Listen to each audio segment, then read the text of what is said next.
muchachos de nuevo. Bueno, ya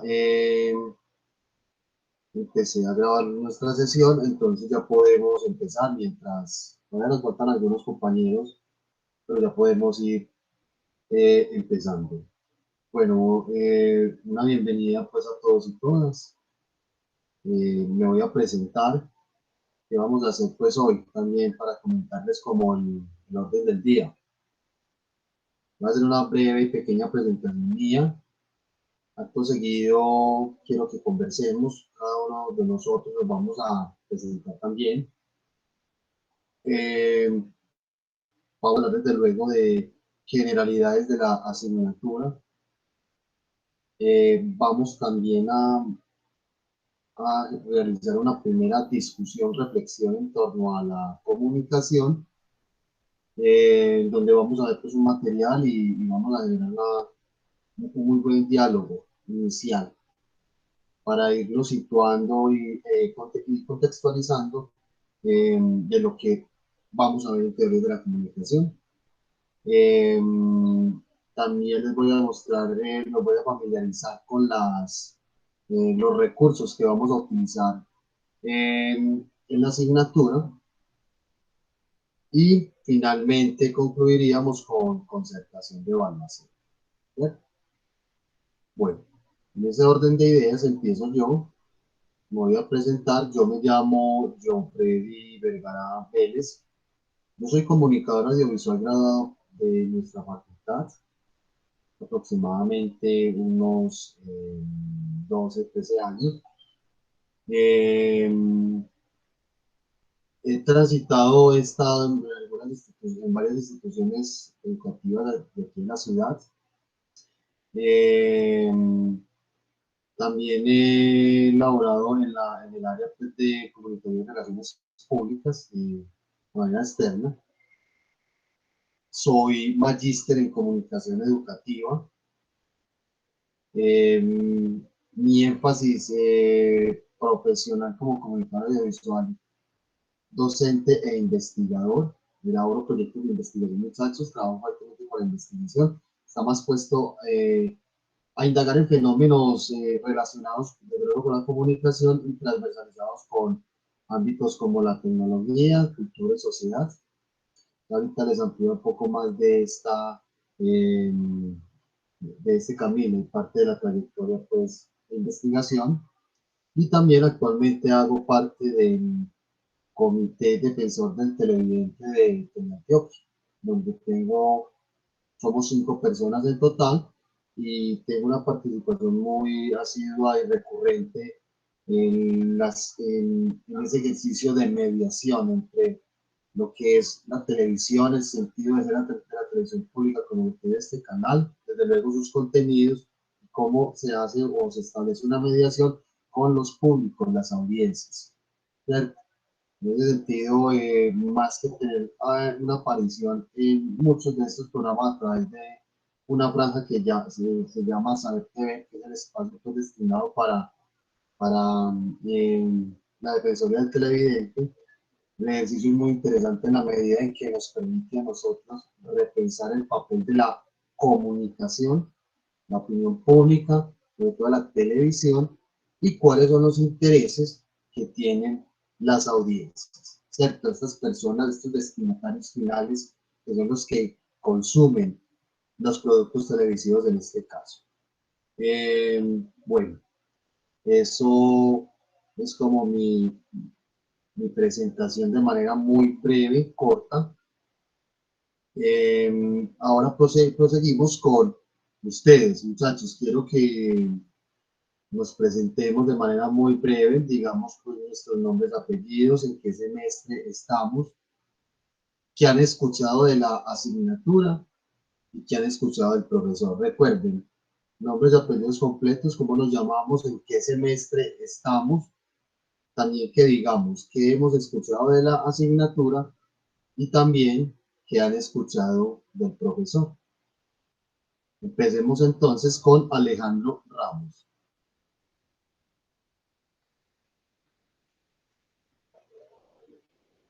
Alejandro, ¿estás por acá?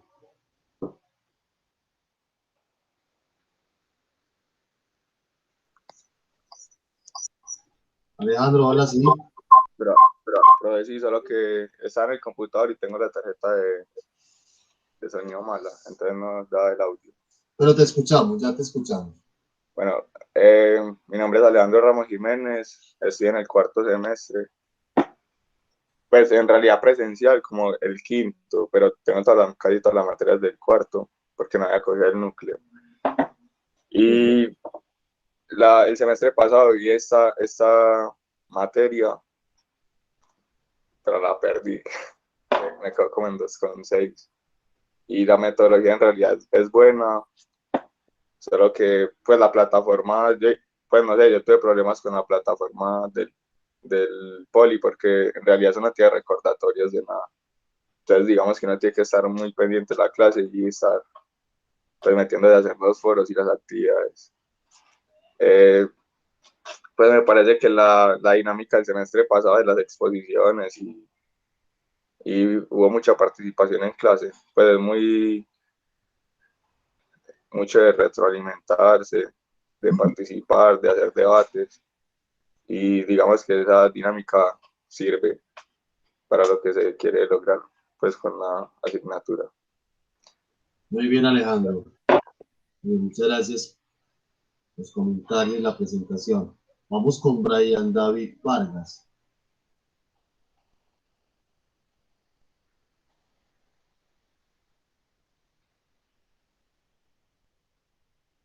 Brian está por acá. Sí, hola, profe. ¿Qué ¿Sí? tal? Bien, No, profe, no, yo soy del sexto semestre.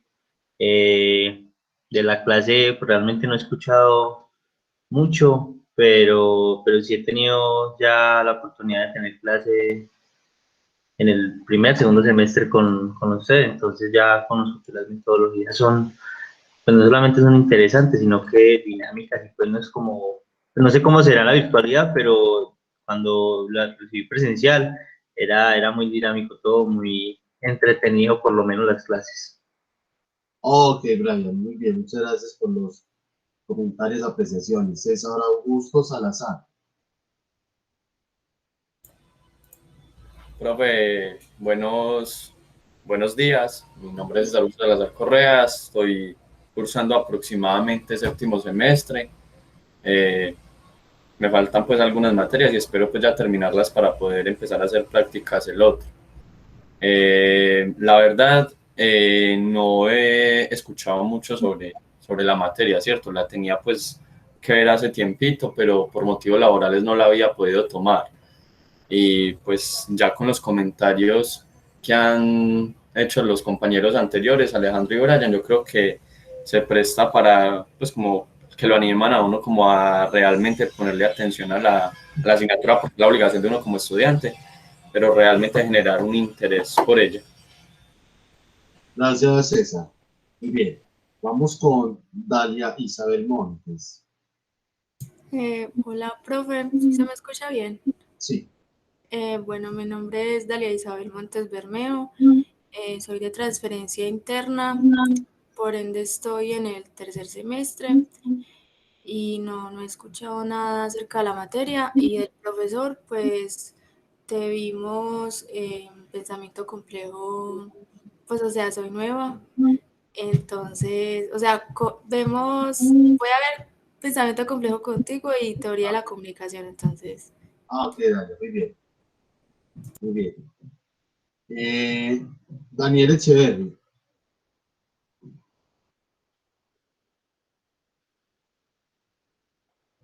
Daniel, ¿estás por acá?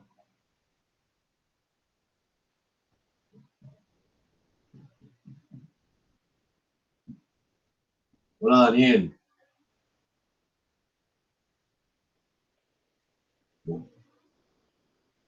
Muchachos, si de pronto tienen alguna dificultad con el micrófono, dejan su presentación por aquí en el chat que yo enseguida la leo, ¿cierto? La socializo. Daniel no está entonces, ¿o sí? Pero procuremos utilizar el micrófono. Vamos entonces mientras con Daniela Cardona.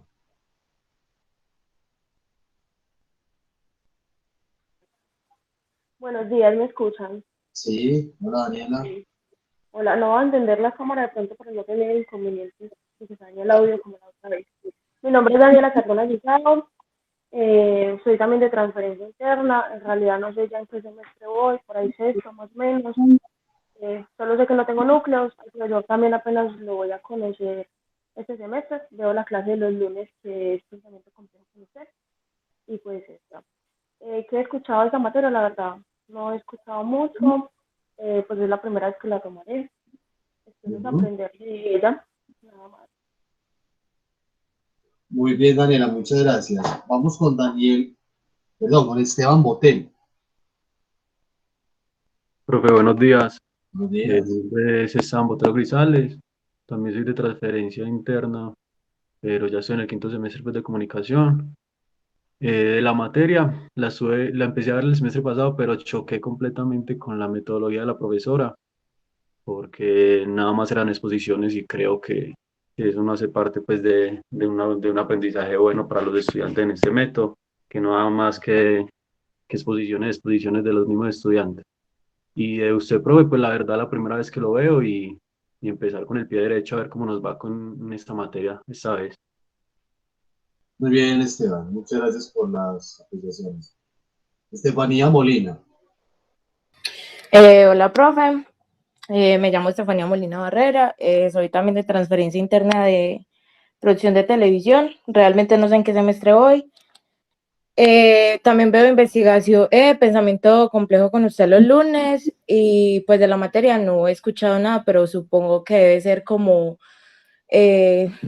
cómo aprendieron las poblaciones a comunicarse en los diferentes tiempos, no sé, algo así me suena. Y ya. Muy bien, muy bien. Muchas gracias por los comentarios. Es que aquí me desconcentré porque se me pareció que una notificación por aquí. La que me acaba de hablar fue Estefanía Molina, ¿cierto? Sí, profe. Ok, Estefanía, muchísimas gracias, un gusto. Isabela Meri. Hola, profe. Bueno, yo soy de cuarto semestre y es la primera vez que voy a cursar esta materia y pues también veo con usted los lunes pensamiento complejo. Ok, Isabela, muy bien, muchas gracias. Bueno, por aquí tenemos a John Wilman. Profe, buenos días. ¿Sí se me escucha? ¿Sí? Bueno, mi nombre es Wilmar Naranjo. Estoy cursando el núcleo de sexto semestre. Ya había visto esta materia, pero con la profesora Mónica, pero pues la tuve que cancelar por el tema del horario. Y pues no, de ti no conozco mucho, pero sí traté de cogerla con otro docente porque no, no, no me fue bien con la profe Mónica. Muy bien, John, muchas gracias. Jordan Sebastián Dávila. Buenos días, profe. Buenos días. Bueno, mi nombre es Jordan Sebastián Dávila, soy de transferencia interna de producción de televisión. Con usted veo pensamiento complejo y de la clase no había escuchado nada. Muy bien, Jordan, muchas gracias. Juan Esteban Arango. Hola, profe. Hola, Juan. ¿Cómo está? No, pues yo soy de cuarto semestre y sinceramente primera vez que lo veo. De la materia por ahí, cuando estaba estudiando periodismo que me salí pues por comunicación, quedan algunas lagunas porque acá también dan teorías. Algunas lagunas, pero sinceramente a mí se me olvidó. Ok. Entonces, no, súper bacano aprender con usted y espero que nos vaya bien este semestre. Listo, Juan. Muchas gracias por las apreciaciones, Juan Manuel González. Hola, profe, buenas. Yo en este momento estoy cursando el quinto semestre de comunicación audiovisual. Em, Nunca había oído hablar de la materia y esta es la primera vez que lo hago usted. Pero en general espero que vaya bien este semestre. Muy bien, Juan. Gracias por Las apreciaciones, María Camila Ortega. Profe, hola. Hola. Bueno, yo soy de cuarto semestre y de la clase, pues la verdad nunca había escuchado nada. Y de ti tampoco, pues es la primera clase que cojo contigo y creo que mis compañeros tampoco la habían cogido nunca contigo. Muy bien, María Camila. Melissa Domínguez. Buenos días, profe. Buenos días. Me llamo Melissa Domínguez, estoy en el segundo semestre de comunicación audiovisual. Es primera vez que escucho de la materia, pues la vi obviamente en asignaturas, pero primera vez que escucho de ella y lo mismo de usted, profesor. Ok, Melissa, muchas gracias. Santiago Alejandro Izaza. Santiago Alejandro Izaza, ya seguía, le damos la palabra a Santiago. Bueno, hola, mi nombre es Santiago, soy de transferencia interna también. Contigo, profe, veo pensamiento complejo y bueno, de la materia no he escuchado mucho, la verdad. Muy bien, Santiago. Vamos ahora con otro Santiago, Santiago Marulanda. Bueno, buenos días. Mi nombre es Santiago Marulanda. Estoy en este momento cursando el sexto semestre de intermedia. Y con respecto a la clase de las teorías de la comunicación, me imagino que nos remite un análisis científico y sociológico de lo que son las interacciones. En realidad no, pues, no nos conocíamos, espero que tengamos una buena relación. Muy bien, Santiago, muchas gracias. Y vamos con el otro Santiago, Santiago Rojas. Buenos días, mi nombre es Santiago Rojas, también vengo de producción de televisión. De la materia no he escuchado nada y también estoy con vos el lunes en pensamiento complejo. Listo, Santiago, muchas gracias. Vamos con Sara Cárdenas.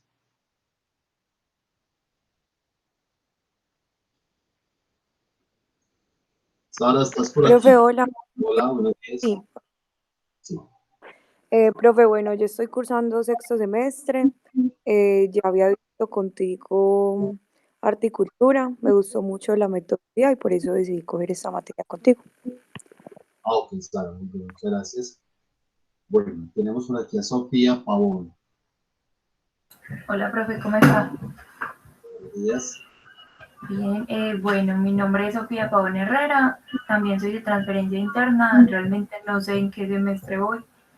Empecé a ver investigación 2 contigo, profe, pero tuve que cancelar el núcleo de semestre, pero realmente me gustó como la metodología y por eso cogí esta materia contigo y de la materia en sí no he escuchado como nada. Ok, Sofía, muy bien, muchas gracias. Valentina Osa. Hola, mi nombre es Valentina Osa, estoy en el tercer semestre y nunca había escuchado nada de usted ni de la materia, pero tengo bastantes expectativas. Gracias, Valentina, muy bien. Y nos quedó faltando, por aquí fue Daniel Echeverri, ¿cierto? Daniel está por aquí. O nada.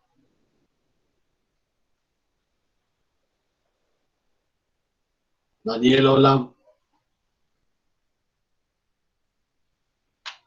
Bueno, Daniel no está por acá. ¿Y qué más me faltó, muchachos? ¿Alguien faltó? Estoy revisando aquí esta lista que tengo de las personas conectadas en este momento.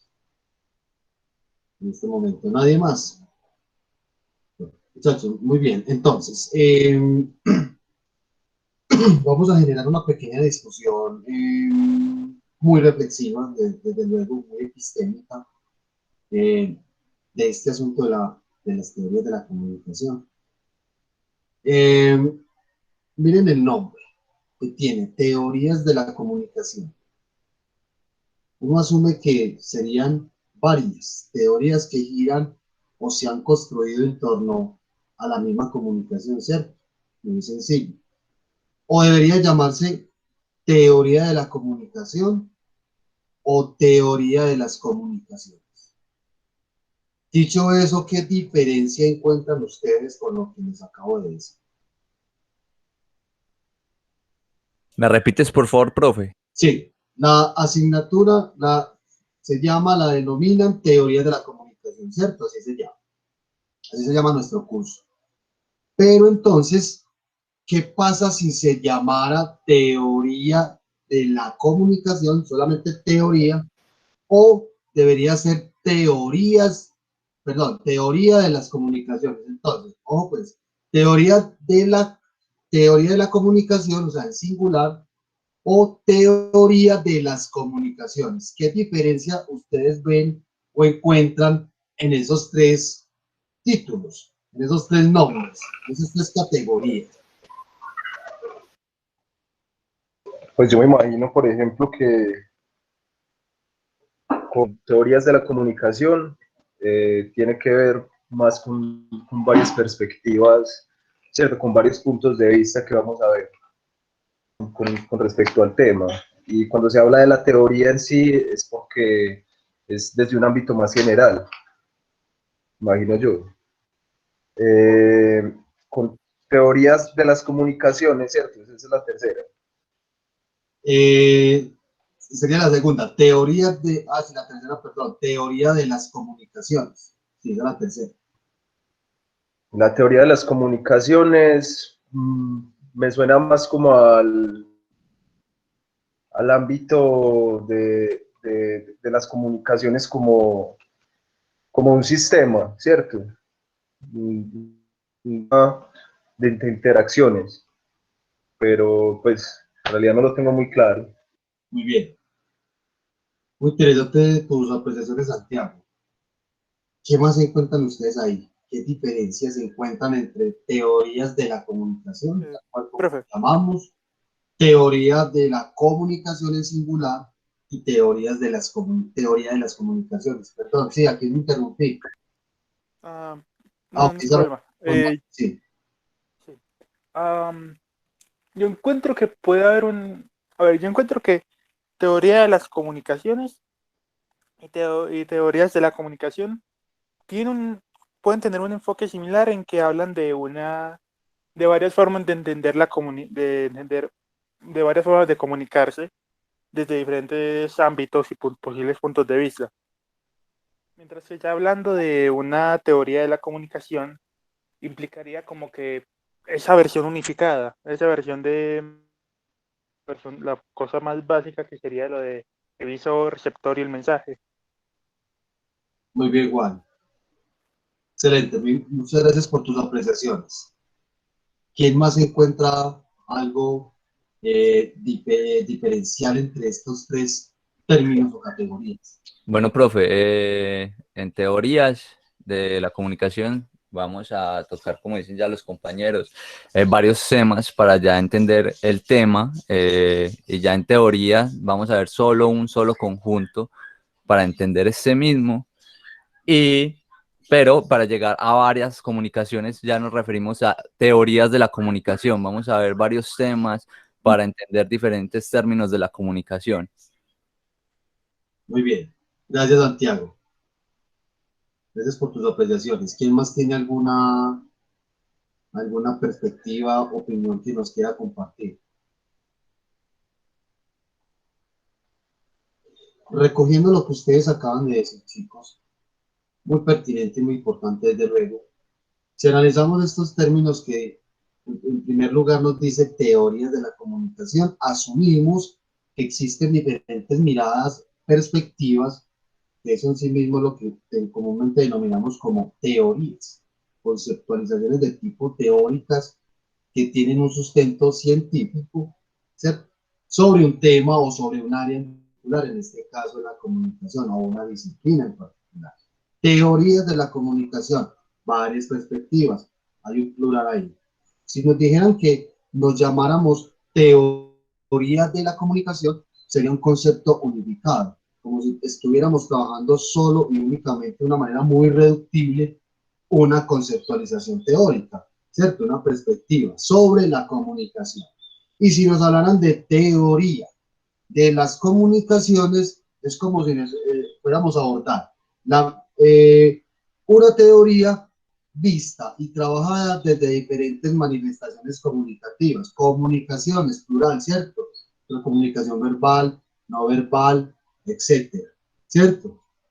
Entonces, en este sentido, compañeros, quería empezar esta reflexión como hablando de ese título que de esa etiqueta que tenemos nosotros y que tienen comúnmente las asignaturas de este tipo en las escuelas de comunicación, en las escuelas de periodismo, a nivel latinoamericano, incluso internacional, porque se ha tenido en cuenta, se ha pensado y repensado cada vez más y de manera muy amplia y multidisciplinaria lo que es la comunicación desde diferentes corrientes o perspectivas teóricas que han existido a lo largo de la historia, ¿cierto? Y que hoy por hoy, algunas de ellas, la gran mayoría, han cambiado significativamente, ¿cierto? En este sentido, compañeros, para que vayamos teniendo ya una plataforma conceptual, un contexto un poco más claro, lo que vamos a hablar en el curso, lo que vamos a desdeñar, a reflexionar, a discutir, son esas diferentes corrientes teóricas, esas diferentes perspectivas que han abordado el fenómeno de la comunicación desde múltiples perspectivas, desde luego, y que esa comunicación ha sido trabajada de manera fuerte y muy empática en el contexto o en el escenario de los medios de comunicación masivos. O sea que vamos a ver las diferentes teorías de la comunicación de masas y de comunicación y medios que han existido en cierto periodo de la historia para mirar al día de hoy cómo está toda ese estado del arte de la teoría. Entonces no es que nos vamos a aprender todas las teorías, sino que las vamos a ver y a reconocer para entender cómo miraban esos teóricos, esos investigadores en esa época, cómo ellos miraban la comunicación y cómo le entendían los medios y cómo estamos al día de hoy. Nos vamos a encontrar con cosas muy interesantes, de hecho.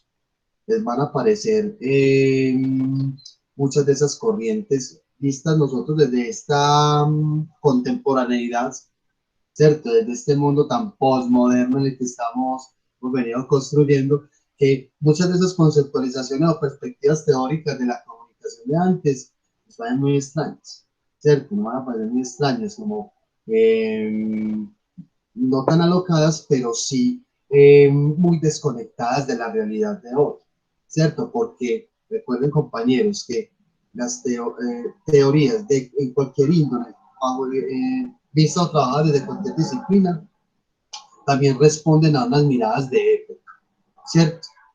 A unas dinámicas sociales, culturales y políticas económicas, entre otras, de un momento histórico determinado, y que si las fuéramos a aplicar al día de hoy, no tendría ninguna relación con lo que sucede en nuestras realidades, ¿cierto? Pero también podemos estar viendo como ciertos visos o ciertos residuos de lo que nos ha dejado esa tradición de pensamiento investigativa y teórica sobre la comunicación en algunos casos, ¿cierto? Muy bien, entonces aquí ya los estoy aterrizando conceptual y teóricamente en el curso. Yo les quiero compartir pantalla para que miremos una imagencita que esto nos lo han enseñado a nosotros. Una imagen típica, ¿cierto? Estándar, que nos enseñan en las escuelas de comunicación de periodismo, desde luego, y que desde el primer semestre nos han venido inculcando, ¿cierto? Y lo reconocemos, que es el esquema clásico o tradicional de la comunicación, con los diferentes elementos que componen un proceso comunicativo. Que por este lado tenemos el emisor, el receptor, ¿cierto? Les estoy mostrando esto, muchachos, porque también vamos a reflexionar un poquito sobre esta matriz o este esquema o esta consideración que tenemos de la comunicación, que en sí mismo ya es erróneo, ¿cierto? Esto es clásico, o sea que la gran mayoría de teorías que vamos a ver nosotros fueron concebidas desde esta perspectiva. Y ya les quiero mostrar algo que hay muy implícito en esta imagen. Por un lado tenemos el emisor receptor, ¿cierto? Esto lo entendemos muy bien. Sabemos que para que haya un proceso comunicativo, pues tienen que estar ubicados estos dos elementos en ambos extremos o reconocidos desde luego de que en la comunicación hay alguien que dice algo, ¿cierto? Alguien que recibe, el receptor mire que es similar al término recibir, ¿cierto? Tenemos un mensaje que viaja por un canal y que hay una codificación del mensaje y lo que tiene que hacer el receptor es descodificar el mensaje para que pueda existir una retroalimentación. Nos enseñaron a nosotros que para que exista, para que la comunicación se valide como proceso, tiene que existir un feedback o una retroalimentación, es decir, una respuesta que este receptor debe dar a este emisor, ¿cierto?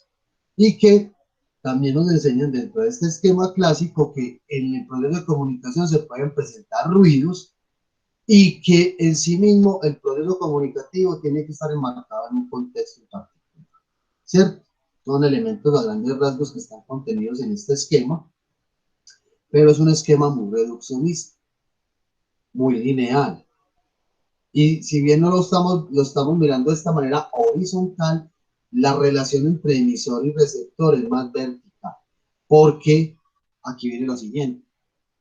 Noten ustedes que el que impone básicamente el proceso comunicativo es el emisor, es el que está diciendo algo, el receptor es el que debe responder, ¿cierto?, a lo que el emisor dicta dentro del proceso de comunicación. Cuando esta orientación o este esquema o esta mirada de la comunicación es entendida desde los medios de comunicación de masas, se entiende que los medios de comunicación masivos pues son el emisor, los receptores somos nosotros, los públicos, las audiencias, ¿cierto? ¿Cómo creen ustedes, muchachos? Aquí parece, este es el esquema clásico, como les digo, de la comunicación, y si lo fuéramos a llevar a un escenario real, lo podemos entender muy explícitamente o visibilizarlo mejor en una interacción comunicativa de tú a tú. Lo que estamos haciendo en estos momentos nosotros, yo estoy conversando con ustedes, ustedes conmigo. ¿Cómo creen? Y bueno, yo pregunto algo, por ejemplo, yo les respondo. Ustedes me preguntan algo a mí, yo les estoy respondiendo. Ahí estamos generando un proceso comunicativo, una interacción comunicativa en sí mismo, ¿cierto? Pero si lleváramos este esquema para tratar de visibilizar un poco cómo es que se refleja esas respuestas o esas interacciones entre los medios de comunicación, imaginemos que están acá, ¿cierto? Y nosotros estamos acá. ¿Cómo creen ustedes que nosotros respondemos o retroalimentamos a lo que nos dice el emisor? ¿Qué opinan ustedes? O sea, estamos viendo el canal de televisión, el noticiero, ¿cierto? Estamos recibiendo una serie de mensajes codificados a través del lenguaje audiovisual, ¿cierto? A través de un tratamiento temático, estético, narrativo, periodístico, etcétera, ¿cierto? Y que nosotros estamos descodificando esos mensajes que están cifrados de esa manera, ¿cierto? Con los anteriores elementos que les acabo de mencionar, para nosotros responder a lo que nos está diciendo ese emisor. Entonces le vamos a responder a la pantalla. De pronto cuando estamos viendo un partido, le gritamos al jugador, al árbitro, en fin, ¿cierto? Pero en este escenario, en este ejemplo tan sencillo, tan simple, de que estamos viendo la noticiero en la televisión, por ejemplo, ¿cómo creen ustedes que le estaríamos respondiendo a ese emisor? ¿Cómo se le responde? ¿Cómo creen ustedes que se hace feedback para que pueda existir un proceso comunicativo?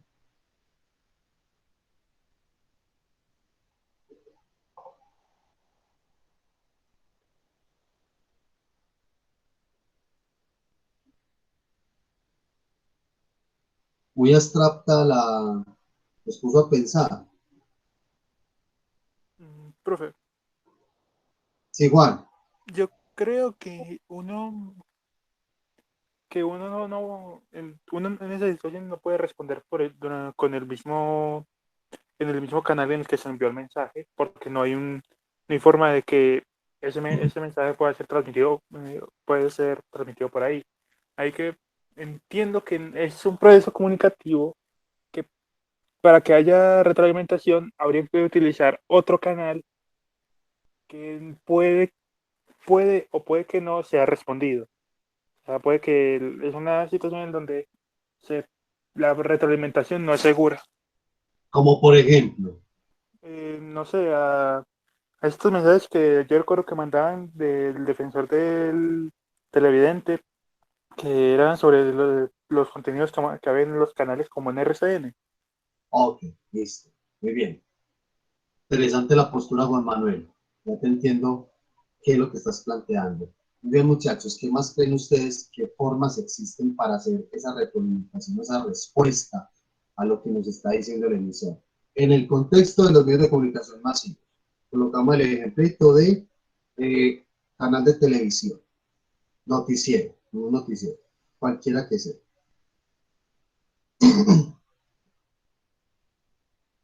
¿Qué más creen ustedes que cómo podemos nosotros como públicos, como audiencia, responder a esos mensajes? No se les ocurre más nada.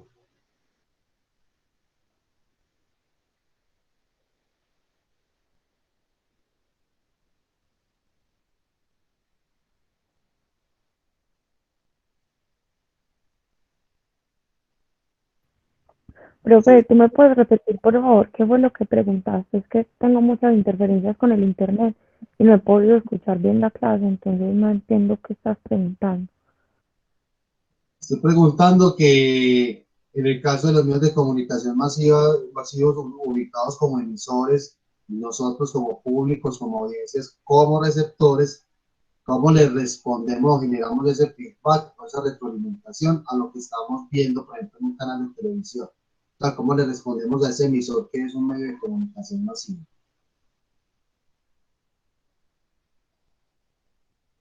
Profe, no sé, volviéndose uno también un emisor de ese mensaje del que uno tuvo receptividad. ¿Y cómo? Volviéndose uno también un canal de comunicación, o sea, a través pues de un voz a voz, y no crear como, Listo. pues dispersar noticias o dispersar el mensaje. Ok, pero la situación es muy clara, es muy concreta. Estoy viendo las noticias de la televisión, de cualquier canal. Ahí ya hoy identifico yo que hay un emisor y yo también me ubico en el acto de ser un receptor o una audiencia o un público. Necesito generar un proceso comunicativo o una interacción donde haya retroalimentación. Estoy viendo algo, listo, ahí hay una transmisión del mensaje, la estoy recibiendo, necesito que haya feedback. ¿Cómo se hace feedback?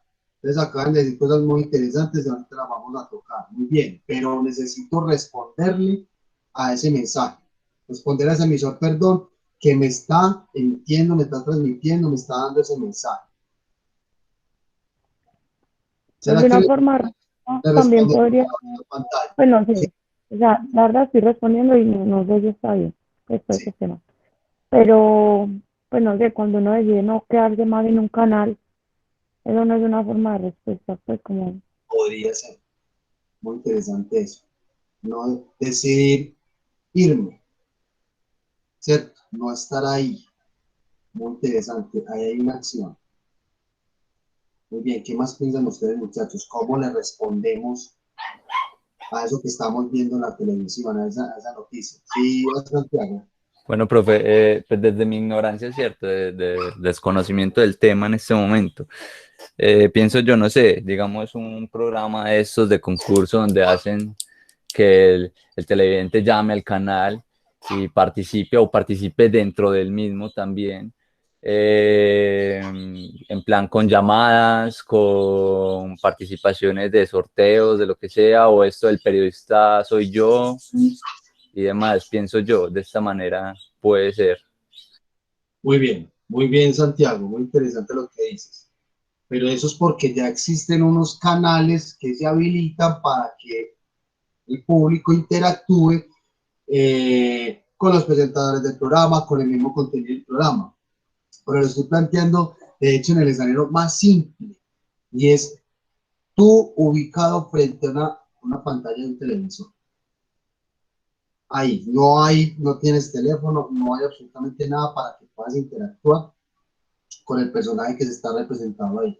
¿Cómo interactúo yo? ¿Cómo hago la retroalimentación con ese mensaje que se me está transmitiendo? Con ese mensaje que se me está dando.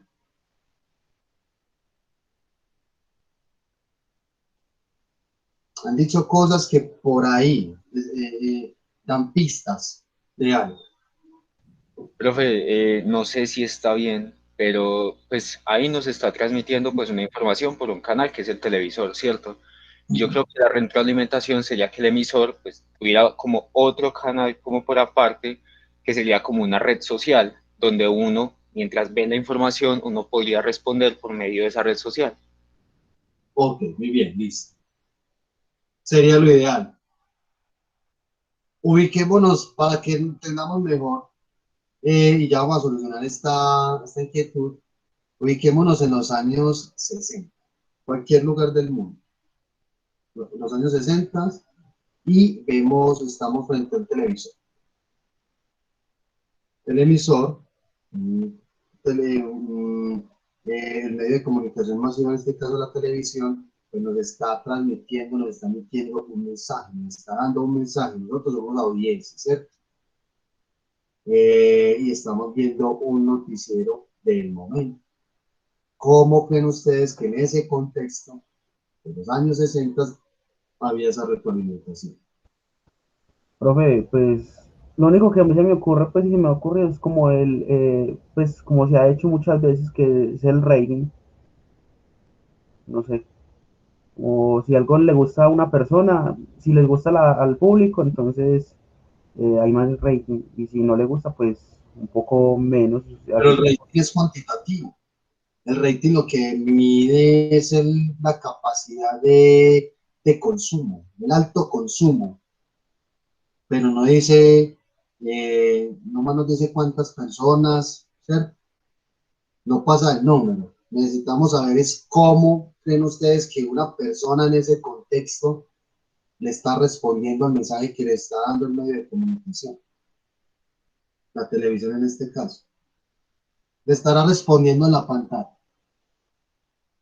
No, señor, eso no es así. Usted está diciendo mentiras. Ahí está la retroalimentación. Muy interesante lo que estamos planteando, ¿cierto? En el contexto de los medios de comunicación de masas. ¿Cuáles son? Radio, prensa, televisión, y se dice, por ahí todavía sigue, hay algunos que lo debaten, que Internet. ¿Cierto? Yo en lo personal digo que no es un medio de comunicación, es un escenario que ha permitido la migración de los otros medios de comunicación y la articulación o la mutación de estos. ¿Cierto? Por eso hablamos hoy día de multimedios o multimedia. ¿Cierto? Desde un tiempecito para acá. Muy bien.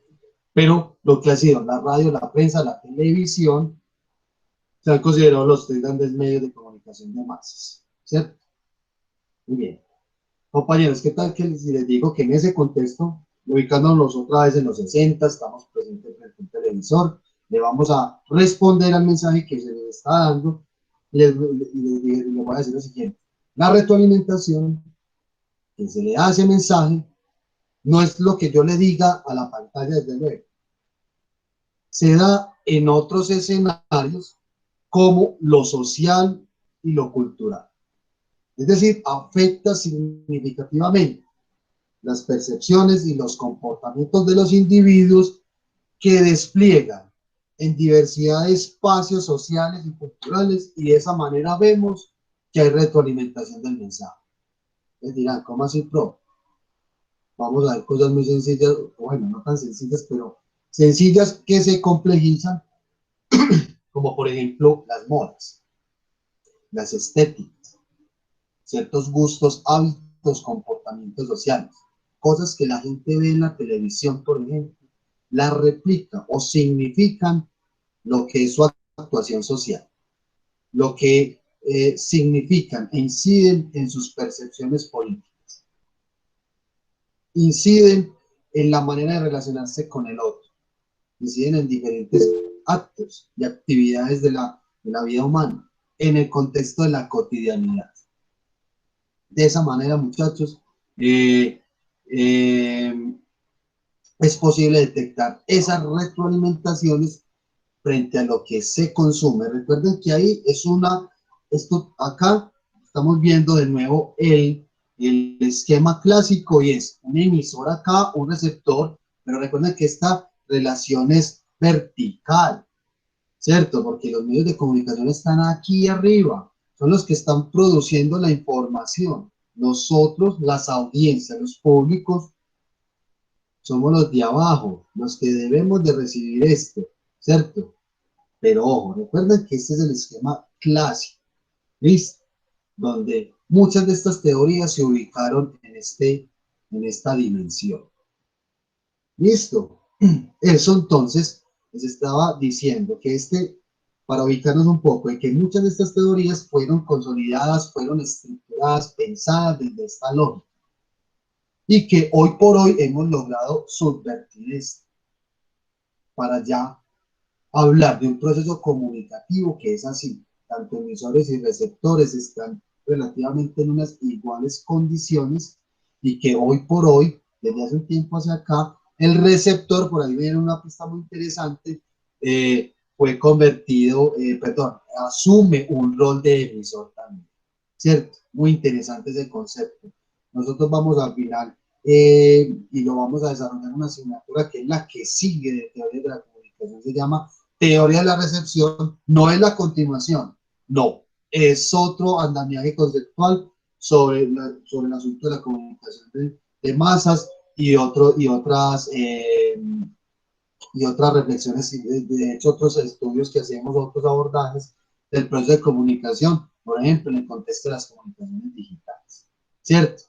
Entonces vamos a encontrarnos con términos muy nuevos o muy extraños, EMI-REX. Hemos escuchado el famoso prosumidor, hemos escuchado los producers, hemos escuchado términos como produsuarios. Esos términos, algunos de ellos los vamos a ver acá y los vamos a desarrollar en teoría de la recepción. Por aquí hay una pregunta de Santiago. Dice, una retroalimentación se da cuando se logra afectar la intención comunicativa en el público. A ver, entendiendo la pregunta, y me parece hasta interesante lo que está planteando Santiago. Dice él que para que exista entonces una retroalimentación es cuando el público se motive a generar una interacción comunicativa. ¿Es eso, Santiago, lo que quieres decir? Sí, así es. Desde luego. Desde luego, es que mire de nuevo miremos de nuevo el esquema. Los elementos que intervienen en el proceso de comunicación. Si no tengo un receptor, pues me falta un elemento desde luego, ¿cierto? El emisor, importantísimo. Y alguno de estos otros elementos acá, que mire que muy importante, hay algunas explicaciones que a veces dejan de lado el ruido. Ese ruido viene a ser una descodificación como impositiva de ese mensaje. ¿Cuántas veces nosotros no hemos tenido problemas cuando le decimos algo a alguien y esa persona no entiende o no nos hacemos entender? En fin, esos son los famosos ruidos que pasan en la comunicación. ¿Por qué? Porque pueden ser problemas no solamente de descodificación, pueden ser problemas de contexto.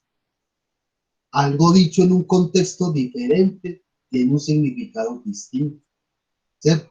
Pero desde luego, compañeros, que la armonía, la conjunción que debe de existir entre los diferentes elementos del proceso de comunicación hace que exista un verdadero proceso comunicativo y desde luego la existencia de ambos individuos no es uno solito el receptor.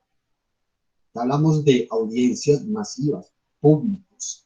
Emisores también pueden ser diversos, pero debe de existir irreductiblemente una retroalimentación para decir de que existe una verdadera interacción comunicativa y que desde luego este receptor se motive a generar o a hacer a participar de ese acto comunicativo, descodificando el mensaje y generando múltiples respuestas, no la que diga el emisor, porque mire que es muy horizontal, muy vertical acá, ¿cierto? A mí el emisor aquí me está imponiendo que debo responder, ¿cierto? Hoy por hoy, al hablar de un esquema, un esquema tan horizontal, tal cual así, yo puedo proferir diversas y múltiples respuestas a lo que me está diciendo el emisor. Ustedes me dirán, profe, pero ahí, ¿cómo así? Eso es una revoltura de cosas. Usted está diciendo que yo puedo generar diversas respuestas a lo que me dice el emisor. Entonces, ¿qué pasa con el mensaje, con la descodificación? Ya estamos hablando de una comunicación multidireccional, no unidireccional. ¿Listo? Santiago, respondo tu pregunta, tu inquietud. Sí, profesor, me queda claro. Muchas gracias.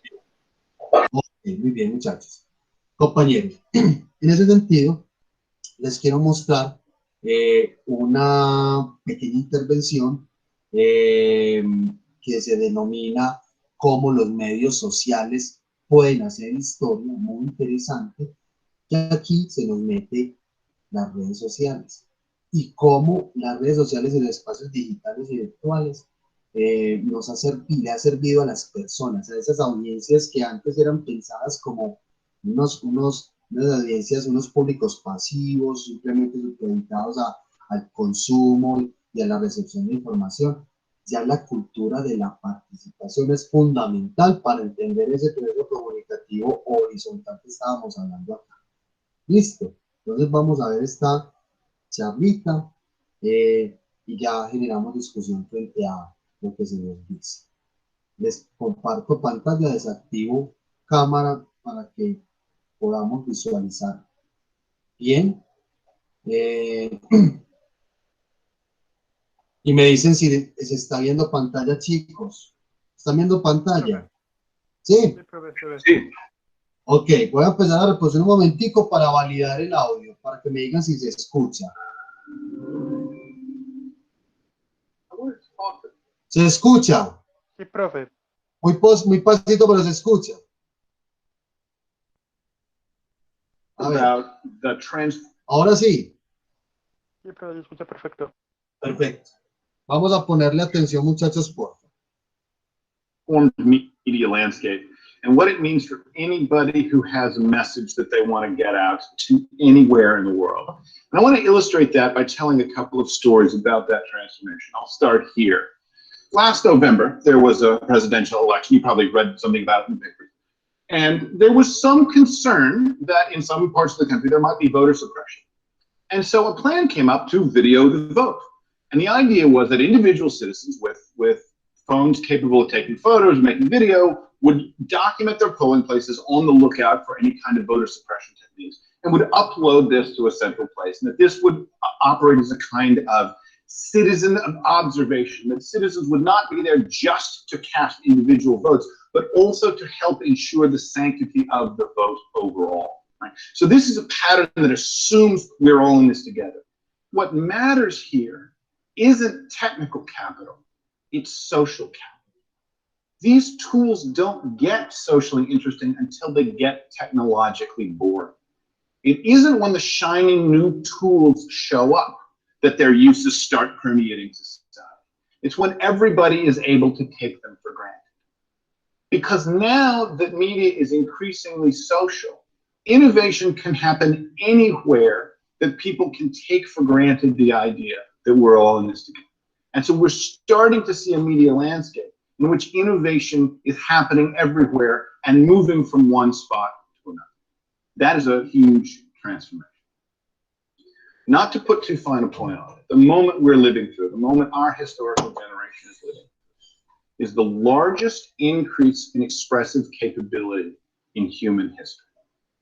Now, that's a big claim. I'm going to try and back it up. There are only 4 periods in the last 500 years where media has changed enough to qualify for the label revolution. The first one is the famous one, the printing press. Movable type, oil-based inks, that whole complex of innovations that made printing possible and turned Europe upside down starting in the middle of the 1400s. Then a couple of hundred years ago, there was innovation in two-way communication, conversational media, first the telegraph, then the telephone. Slow text-based conversations, then real-time voice-based conversations. Then about 150 years ago, there's a revolution in recorded media other than print. First photos, then recorded sound, then movies, all encoded into physical objects. And finally, about 100 years ago, the harnessing of electromagnetic spectrum to send sound and images through the air, radio and television. This is the media landscape as we knew it in the 20th century. This is what those of us of a certain age grew up with and are used to. But there's a curious asymmetry here. The media that's good at creating conversations is no good at creating groups, and the media that's good at creating groups is no good at creating conversations. If you want to have a conversation in this world, you have it with one other person. If you want to address a group, you get the same message and you give it to everybody in the group, whether you're doing that with a broadcasting tower or a printing press. That was the media landscape as we had it in the 20th century. And this is what changed. This thing that looks like a peacock hit a windscreen is Bill Cheswick's map of the internet. He traces the edges of the individual networks and then color codes them. The internet is the first medium in history that has native support for groups and conversation at the same time. Whereas the phone gave us the one-to-one pattern, and television, radio, magazines, books gave us the one-to-many pattern. The internet gives us the many-to-many pattern. For the first time, media is natively good at supporting these kinds of conversations. That's one of the big changes. The second big change, right, is that as all media gets digitized, the internet also becomes the mode of carriage for all other media, meaning that phone calls migrate to the internet, magazines migrate to the internet, movies migrate to the internet. And that means that every medium is right next door to every other medium, right? Put another way, media is increasingly less just a source of information. It's increasingly more a site of coordination, because groups that see or hear or watch or listen to something can now gather around and talk to each other as well.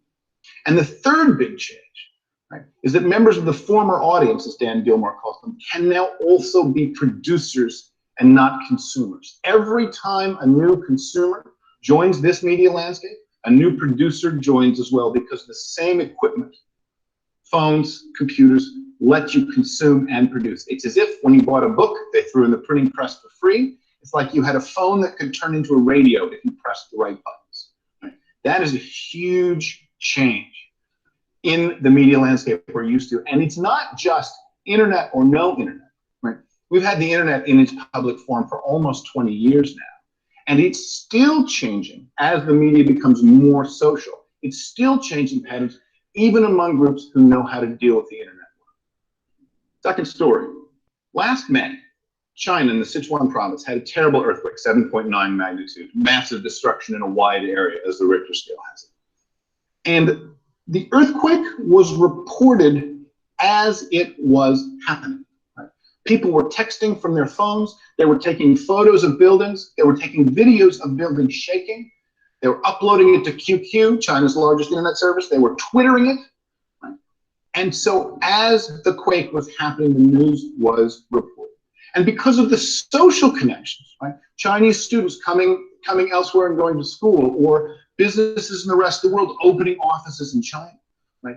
There were people listening all over the world, hearing this news. The BBC got their first wind of the Chinese quake from Twitter.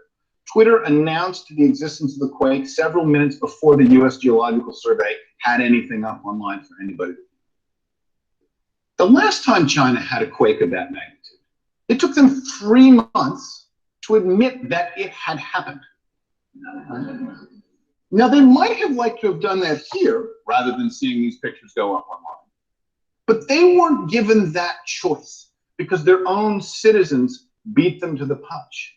Even the government learned of the earthquake from their own citizens rather than from the Xinhua news agents. And this stuff rippled like wildfire. For a while there, the top 10 most clicked links on Twitter, the global short messaging service, 9 of the top 10 links were about the quake. People collating information, pointing people to news sources, pointing people to the US Geological Survey. The 10th one was kittens on a treadmill, but you know, that's the internet for you.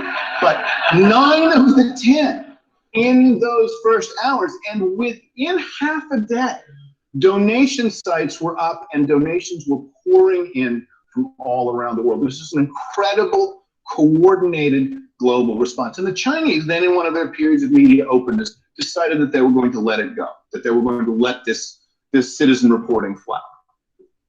And then this happened. People began to figure out in the Sichuan province that the reason so many school buildings had collapsed, because tragically the earthquake happened during a school day, the reason so many school buildings collapsed is that corrupt officials had taken bribes to allow those buildings to be built to less than code. And so the citizen journalists started reporting that as well. And there was an incredible picture, you may have seen it on the front page of the New York Times. A local official literally prostrated himself in the street in front of these protesters in order to get them to go away. Essentially to say, we will do anything to placate you, just please stop protesting. But these are people who have been radicalized because thanks to the one-child policy, they have lost everyone in their next generation. Someone who's seen the death of a single child, right, now has nothing to lose. And so the protests kept going, and finally, the Chinese cracked down. That was enough of citizen media.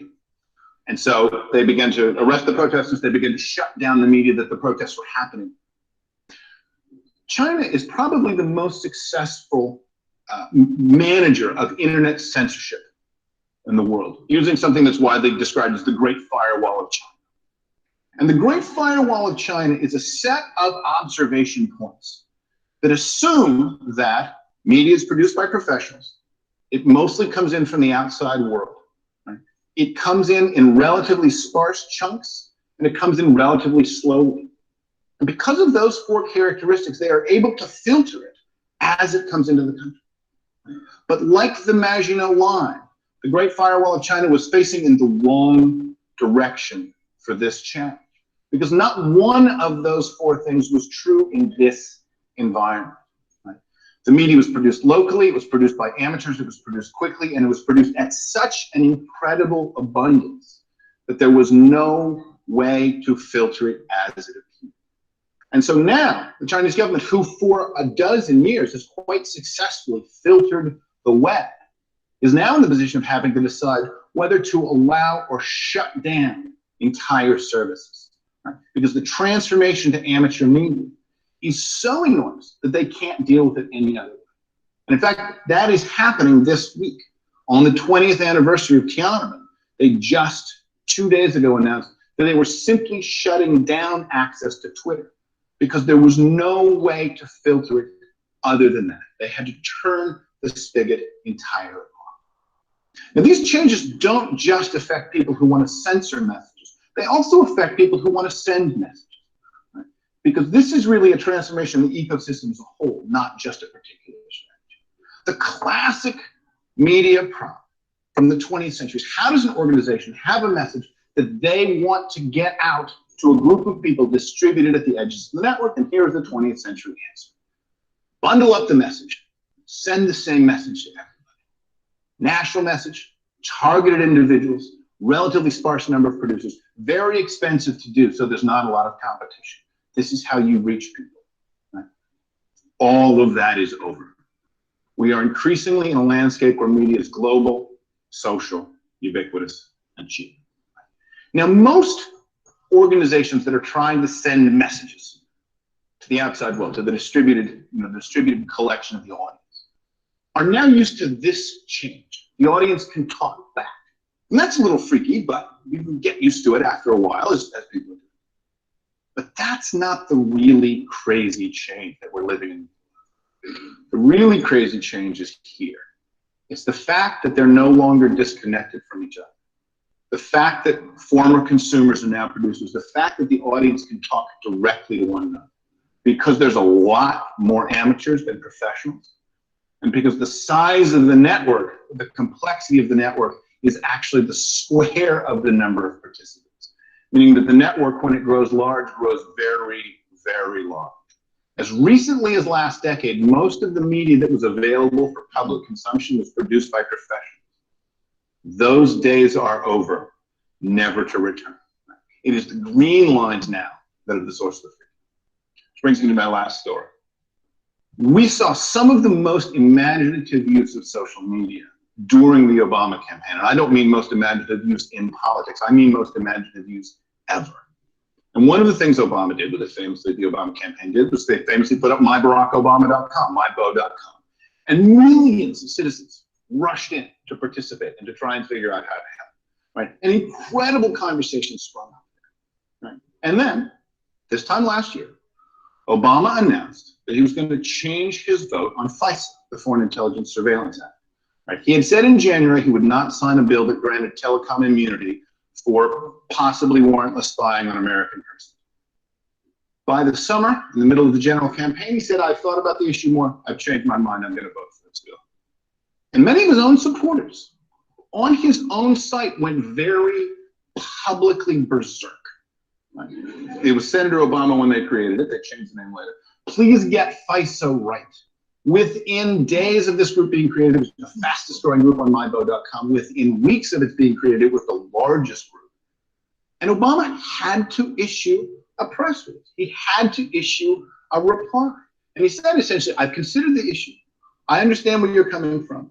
But having considered it all, I'm still going to vote the way I'm going to vote. But I wanted to reach out to you and say, I understand that you disagree with me, and I'm going to take my lumps on this. This didn't please anybody, but then a funny thing happened in the conversation. People in that group realized that Obama had never shut them down. Nobody in the Obama campaign had ever tried to hide the group or make it harder to join, to deny its existence, to delete it, to take it off the site. They had understood that their role with mybo.com was to convene their supporters, but not to control their supporters. And that is the kind of discipline that it takes to make really mature use of this media. The media landscape that we knew, as familiar as it was, as easy conceptually as it was to deal with the idea that professionals broadcast messages to amateurs, right, is increasingly slipping away.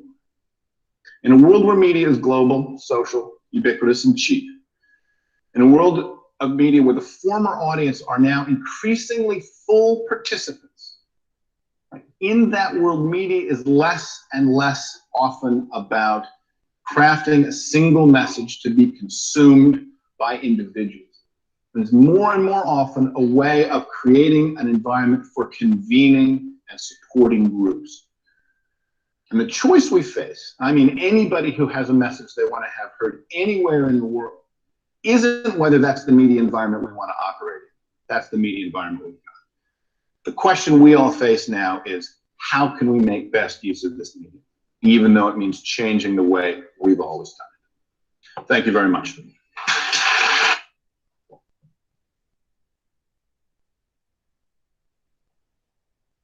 Muy bien, muchachos, ¿cómo les pareció?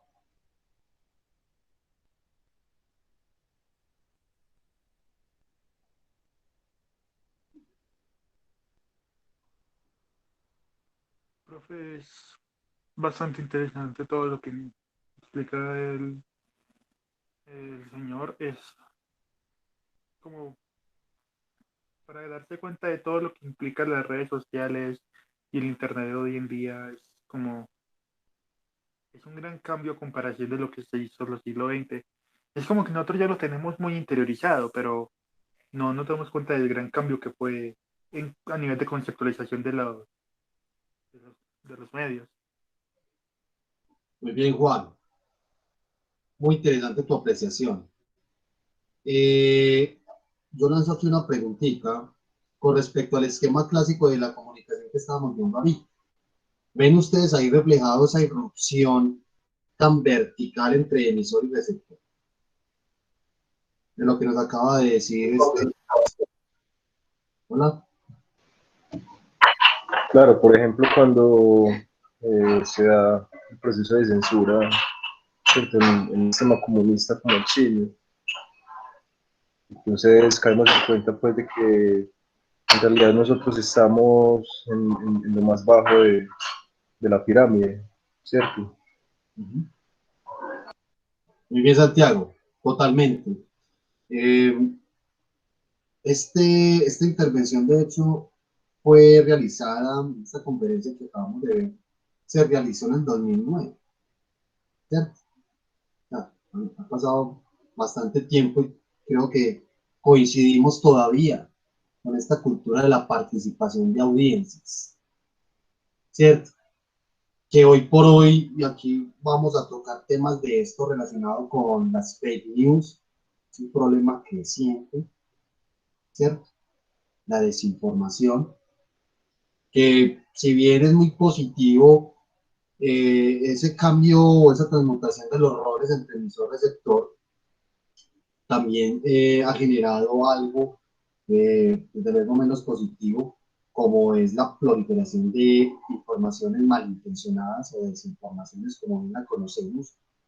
Y eso pasa siempre en los medios de comunicación, ¿cierto? Pues este tipo de irrupciones, de ruidos, eso se puede considerar un ruido en la comunicación de hecho, ¿cierto? Lo cierto, compañeros, es que les quería mostrar esta pequeña intervención para que observáramos los cambios. Si bien desconocemos aún esas perspectivas o esas orientaciones o esas teorías clásicas o tradicionales de la comunicación, que son las que vamos a ver acá en una parte del bloque de la asignatura, estaríamos aterrizando precisamente en aspectos de lo que nos acaban de mencionar, ¿cierto? Esos emisores y receptores a la misma vez, no dejamos la cultura participativa y ciudadana, las personas no dejan de ser audiencias, no dejan de ser receptores, simplemente que asumen cada vez más de una forma más activa el papel de ser emisor. Si lo trasladamos al contexto actual nuestro, local, vemos ya en los noticieros, ustedes ahorita vieron unas pistas de eso, los programas de concurso, de entretenimiento que tienen cada vez más participación de las audiencias a través de una llamada, a través de la interacción por redes sociales, ¿cierto? Un espacio muy interesante que han habilitado los noticieros, por ejemplo, con el periodista soy yo, ¿cierto? La gente con sus celulares hace registro y aborda una problemática que atañe o que aqueja a su comunidad, ¿cierto? Muy interesante eso.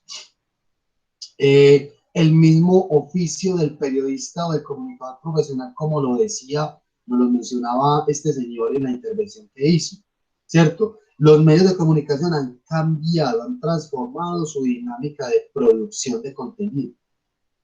El periodista antes tenía que desplazarse al lugar de los hechos, ¿cierto? Al lugar de los acontecimientos. Ya hoy por hoy, y también nos mencionó un ejemplo muy interesante, creo que fue con la BBC, para relatar y construir una noticia tuvieron que consultar en una red social, en Twitter, lo que se había publicado, creo que fue el terremoto. Es decir, ya las fuentes noticiosas las proveen los mismos ciudadanos, no el mismo periodista las tiene que buscar. ¿Cierto? Sí, Santiago. Claro. Es una época también que corresponde entonces a una democratización de la información, ¿cierto? Y esto hace que el trabajo, pues, conversábamos hace un rato sobre las fake news. Sí. Hace que el trabajo periodístico se haga, entonces, ¿cierto?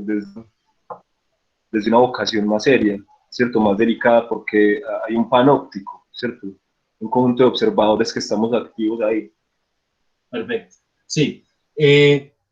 Y más que, a ver, el concepto de democratización me parece interesante, a la misma es problemático porque lo asumimos como el derecho a la información, el derecho a estar informados también, pero que es del derecho a producir, ¿cierto? Y desde luego que hoy por hoy seguimos contemplando el hecho de que los medios de comunicación masivos que todavía siguen existiendo, pues siguen siendo manejados por intereses políticos, económicos, etcétera. Ahí no podríamos hablar de una democratización de la información porque al final todos estamos consumiendo lo que se nos está, lo que se nos está ofertando simplemente. Lo cierto es que dado el contexto actual y gracias a Internet, a las intercomunicaciones, a los dispositivos móviles, a los desarrollos y avances tecnológicos, cada vez más se ha potencializado de manera creciente lo que es la cultura participativa y ciudadana. ¿cierto? Donde desde luego seguimos consumiendo la información de los medios de comunicación masivos, ¿cierto? Pero creo que ya hay una manera mucho más activa. Eso es como, quise mostrarles esto porque sería una partecita final del curso y que se desarrolla con más profundidad en teoría de la recepción, ¿cierto?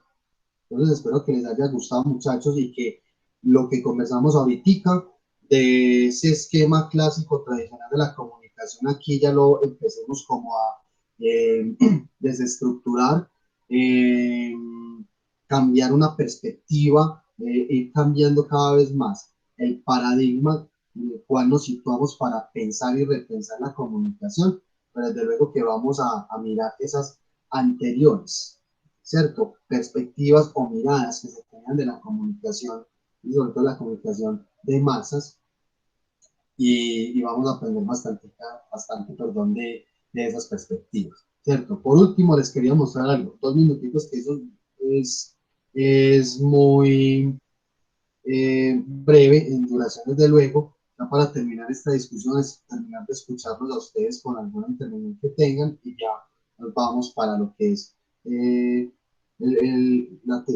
los contenidos del curso, y nos metemos a concertación de evaluación, ¿cierto? Aquí tienen ustedes, les voy a proyectar pantalla, muchachos. Por ejemplo, lo que se nos... ¿qué pasó, por ejemplo, con las estrategias publicitarias y comunicacionales que se dieron en el contexto de la Segunda Guerra Mundial, específicamente con las estrategias del Ministerio de Propaganda nazi, ¿cierto? Del nacionalsocialismo de Hitler, para que miremos un poquito como la parte publicitaria y cómo ellos entendieron muy bien el poder de la comunicación y la publicidad en términos de educar y formar e implantar asuntos netamente ideológicos en la población, no solamente alemana, sino a nivel mundial, ¿cierto? Es un ejercicio muy interesante que hace el Museo del Holocausto en Estados Unidos, y viene todo el material que nos muestran al respecto. Vamos a verlo entonces, no demoramos. La manipulación de los medios de comunicación para fines políticos o ideológicos se ha convertido en una de las principales preocupaciones mundiales en los últimos años, usada tanto en las campañas por la salida del Reino Unido de la Unión Europea o por la presidencia estadounidense, como en los esfuerzos de reclutamiento del grupo terrorista Estado Islámico. La exposición State of Deception: The Power of Nazi Propaganda recuerda que ese artificio es muy anterior a las redes sociales y fue el vector de la ascensión nazi en la Alemania del periodo entre guerras. La muestra, acogida hasta el 13 de mayo en el Centro Cultural del Parlamento Europeo en Bruselas, reúne material publicitario original, reproducciones y textos explicativos elaborados por el Museo del Holocausto de Washington. Now, the goal of this exhibition was to inform visitors, first, how it was able to use propaganda and democracy to gain millions of voters in a democracy to facilitate the radical political and racial goals, and how eventually it was used to facilitate war and genocide. Para Steven Luker, curador de la muestra, Hitler fue el primero en Alemania en entender la fuerza de los símbolos y las marcas y la importancia de crear una imagen de sí mismo para vender al pueblo.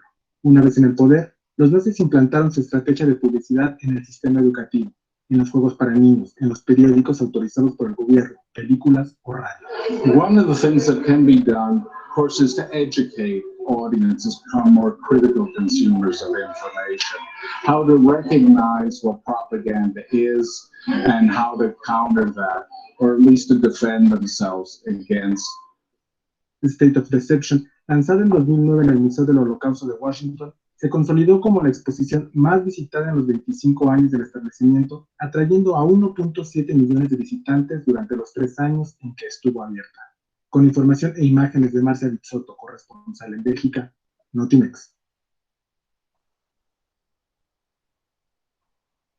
Muy bien, chicos. ¿Qué tal? ¿Qué lograron observar ustedes ahí que les haya llamado la atención?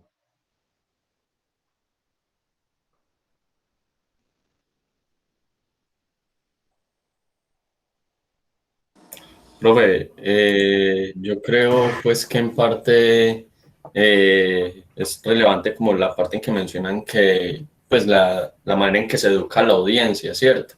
Sea para bien o para mal, sea pues como la intención que tengan con eso, pero de alguna manera u otra están educando, ¿cierto? Para mal obviamente, porque estamos hablando en ese caso del holocausto nazi, entonces por ejemplo los niños los educaban con juegos, pues de diferentes maneras, entonces eso sí me pareció como muy relevante.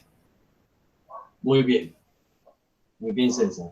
Gracias por A las... mí, a mí me hace pensar, hombre, pues haciendo como una pequeña comparación con el contexto de nuestro país. Sobreentiende pues que existe una hegemonía mediática, ¿cierto? Infundida por los intereses económicos, digamos, o Ardila Lule, ¿cierto? Por mencionar dos nombres. Yo creo que somos conscientes de que somos objeto de manipulación, pero a diferencia de esta época, poseemos herramientas para corresponder a lo que es verídico o no, o sea, a lo que es éticamente correcto y no. Pues, cierto, en los años 30, me imagino yo que existían menos medios para plantear, cierto, un frente de respuesta o de discordancia frente a lo que está sucediendo. Sí, Santiago, compañeros, no solamente en el contexto de la Segunda Guerra Mundial lo aplicó la Alemania nazi. Las estrategias comunicacionales y publicitarias y propagandísticas de ese momento también fueron promovidas por Estados Unidos, por la Rusia, ¿cierto? Porque ellos entendieron muy bien que la confrontación no solamente es bélica, ¿cierto? De dispararse de un bando contra el otro, en el otro. No, es un asunto de atacar las mismas poblaciones y a través de la ideología y a través de la movilización de emociones y de generar posicionamientos de tipo políticos en la gente, ¿cierto? Y que todos estos elementos gráficos visuales que, por ejemplo, alcanzamos a ver ahí, todos fueron muy bien elaborados en términos de su composición, en términos de su estética, en términos del mensaje, y que eso a través de con una gran estrategia, pues, desde luego, como ustedes lo dicen, para mal, tuvo mucha efectividad, porque se articuló todo ese ejercicio de adoctrinamiento social, de manipulación de masas, en escenarios muy concretos, como por ejemplo las escuelas. Imagínense ustedes, compañeros que lleguen a la universidad y que ya te tengan una cartilla, que tengan un instructivo de tipo ideológico, que lo tengas que ver clase, en cada asignatura, en cada contenido que tú tengas que ver en tu proceso de formación profesional, por ejemplo, o estando en la escuela o en el colegio, ¿cierto?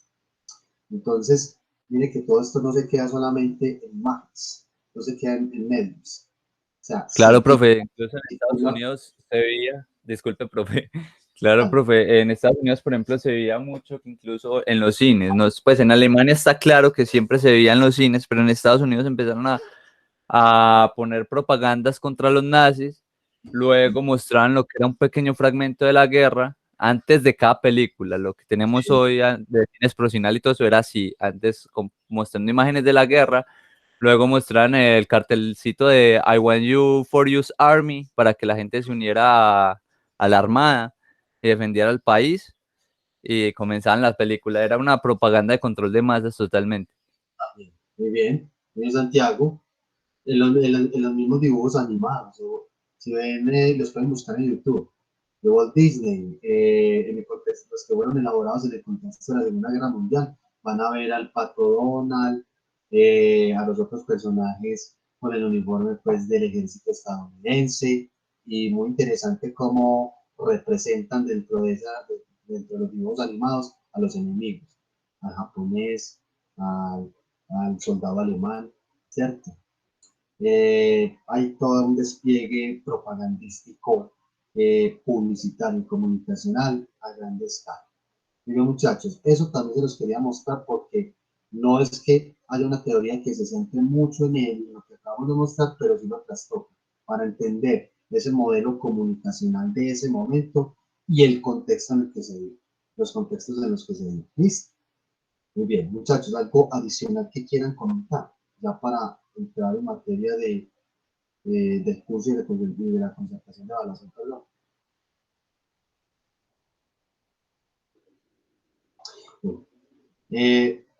Muchachos, les voy a presentar entonces pantalla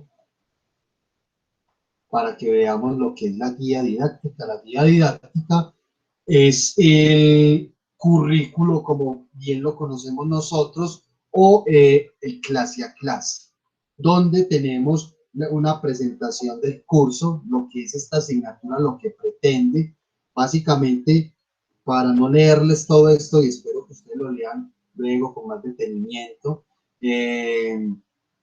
Muchachos, nosotros en este curso nos propendemos generar un espacio donde construyamos juntos, de manera colectiva, el saber sobre el ejercicio o sobre el quehacer comunicacional que nosotros, como comunicadores audiovisuales en preparación, hayamos de tener, identificando algunas concepciones teóricas que son las teorías de la comunicación, ¿cierto? Nosotros nos vamos a estar preguntándonos constantemente por esa interpretación de los procesos comunicativos desde esas perspectivas y de otras un poco más, menos antiguas, menos clásicas y más como articuladas también al contexto local o regional en Latinoamérica, ¿cierto? Muy bien, hay unos objetivos que nos planteamos trabajar en la asignatura.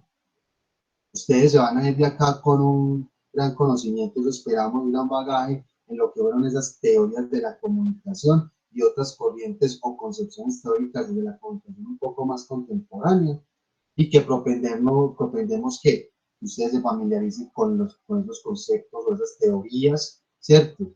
Que empecemos a contextualizar y indagar sobre esos contextos comunicacionales, que tengamos cada vez más una observación de tipo crítica y reflexiva de los procesos comunicacionales desde diferentes teorías, por ejemplo, que estimulemos y motivemos mucho el trabajo en equipo, por ejemplo, el trabajo colaborativo, ¿cierto? Y que ustedes sean cada vez más conscientes de su proceso de autoformación, ¿cierto? Hay unas competencias que las denominamos comunicativas, cognitivas y socioafectivas que queremos desarrollar o que se pretende desarrollar en este curso, y aquí ya estaría el clase a clase, tentativo. ¿Por qué digo que tentativo? Porque van a haber algunas clases en donde de pronto lo que dice en la tercera, vamos a tocar cositas de la cuarta, o la tercera clase no nos alcanzó para ver esto, entonces seguiríamos con la cuarta clase, ¿cierto? Pero aquí están contenidos todos los temas que nosotros vamos a trabajar, ¿cierto? Tiene que dar una receta para no leerlas todo, ¿cierto? Vamos a esta, no sé si de pronto han escuchado, por ejemplo, estas escuelas, estas teorías, esto es lo que conocen comúnmente como teorías clásicas de la comunicación, ¿cierto? Muy bien, entonces aquí las tienen, compañeros. Recuerden que este semestre es de 16 semanas, 16 clases, ¿verdad? Nos hubieran faltado 2. Y hay que tener en cuenta incluso que tenemos Semana Santa, ¿cierto? Es una semana de receso, o sea, no hay clase. Muy bien, entonces trataremos de avanzar lo más, lo que más se pueda de las teorías y lo que tenemos que estudiar, ¿cierto? Pero con el tiempo que tenemos creo que nos daría perfectamente. Una bibliografía que apoya el curso, la consulta de material, no es que tengan que consultar todo eso, sino que es una bibliografía que se tiene en cuenta para construir teórica y conceptualmente asignaturas como estas, ¿cierto? Por si algún día quieren revisar algo, aquí tienen unos textos, muchos de ellos teóricos, o sea, de investigadores teóricos, para que ustedes consulten algo que quieran indagar más adelante por cuenta propia, ¿cierto? Y aquí la concertación de evaluación, compañeros. Esta concertación de evaluación es la propuesta que yo les traigo. Listo, se las voy a explicar. Aquí hay unos porcentajes que yo definí, faltan las fechas porque es lo que vamos a cuadrar nosotros. Y les voy a explicar entonces estas actividades, cómo fueron pensadas, por qué y cómo se harían, ¿cierto? Muchachos, hay un ciclo de exposiciones. Estas exposiciones, les cuento que el semestre pasado fue una experiencia pues gratificante, chévere para los estudiantes, para todos, porque conformamos unos grupos de trabajo para abordar algunas de esas teorías clásicas de la comunicación. Compañeros, esas teorías ya están dadas, hay mucho material y desde luego yo les proporciono material de consulta para preparar la exposición y todo eso. ¿Cómo hicimos las exposiciones? Y quise también replicar ese ejercicio para este semestre. Conformaban grupos de 3, 4 estudiantes, hacían la consulta de la teoría con el material que yo les daba y con otro que ustedes buscaban por cuenta propia. Exposiciones de 15 a 20 minutos donde mostrábamos ejemplos y desde luego que yo les hacía acompañamiento. O sea, a cada exposición hice intervención, todos participaban. Es muy importante aquí la participación no solamente de los expositores, sino de los que estamos acá asistiendo a las exposiciones de todos ustedes, planteando preguntas, comentarios y generando muy buenas discusiones, ¿cierto? Entonces, ese ejercicio de exposiciones grupales, compañeros, con un equivalente al 20%.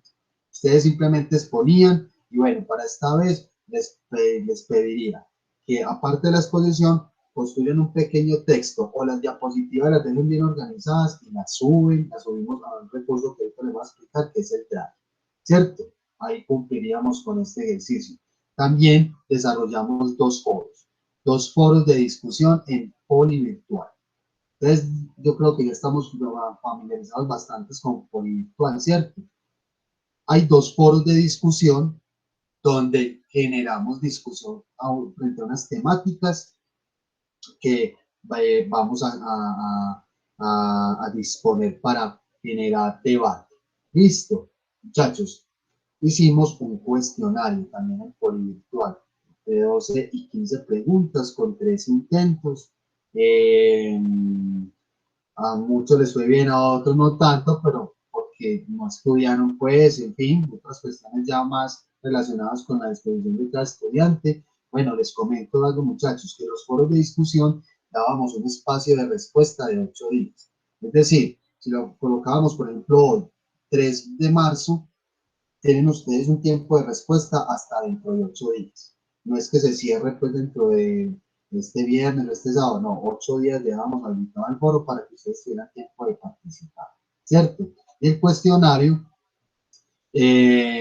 tiene 3 intentos pues de realización, ¿cierto? Y por último, muchachos, este espacio de aquí, este trabajo que tiene más un componente más de tipo creativo y de mucho más de más propuesta de ustedes propiamente, donde ustedes van a analizar un medio de comunicación, escogen cualquiera, ¿cierto?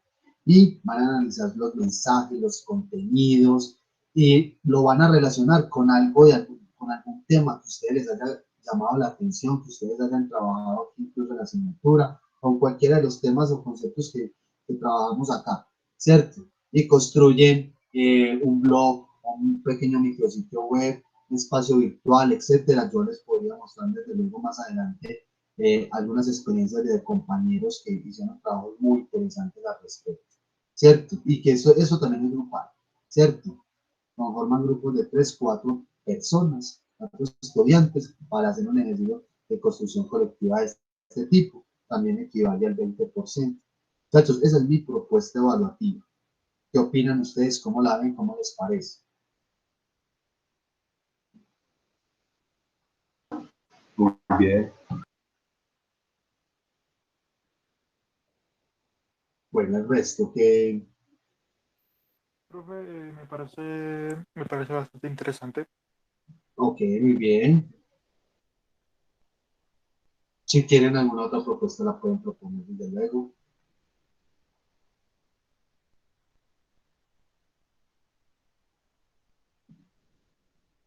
¿Les parece bien entonces? Necesito que estemos de acuerdo en mayoría, por lo menos. Listo, por aquí. Profe, a mí me parece bien. Listo. Muy bien, compañeros. Listo, se pueden dejar por aquí en la caja del chat lo que tienen, compañeros. Vuelvo acá entonces. Muchachos, estas exposiciones por sugerencia propia, les recomiendo que las comenzaríamos dentro de 15 días, ¿cierto? Porque ya estaríamos en un ciclo de exposiciones. ¿Cuántas haríamos por clase? Haríamos 2, ¿cierto? Para no saturarnos mucho y que ustedes tengan tiempo de preparar desde luego. Entonces, ¿les parece bien esa idea? Que dentro de 15 días empecemos ciclo de exposiciones. Y desde luego que dentro de 8 días les daré las pautas y les mostraré todos los textos y les remitiré material de consulta para la preparación del tema. ¿Vamos bien entonces? ¿Para que vamos acentuando fechas? Sí, no los escucho, no los leo. De acuerdo. Listo. Muy bien, si me pueden hablar, si me pueden activar audio mejor porque estoy aquí es mirando solamente el texto y no me estoy devolviendo a la plataforma, ¿cierto? Entonces, para saber si me dicen sí o no y estar de acuerdo. Muchachos, entonces voy a colocar aquí de una vez. Listo, dentro de 15 días estamos aquí al 17 de marzo. 17 de marzo, y si estamos hablando de 2 exposiciones por clase, entonces creo que tendríamos unas 4 clases o 5 aproximadamente, hay que ponerla por si acaso, para estar en este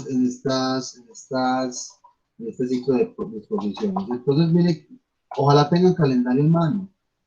Listo, por favor, para que validemos información. 17 de marzo dentro de 15 días. Y nos iríamos, por ejemplo, hasta el 21 de abril, máximo, ¿cierto? Con estas exposiciones. Listo, porque por allá tan lejos de abril, porque es que la última semana de marzo es Semana Santa, ¿cierto?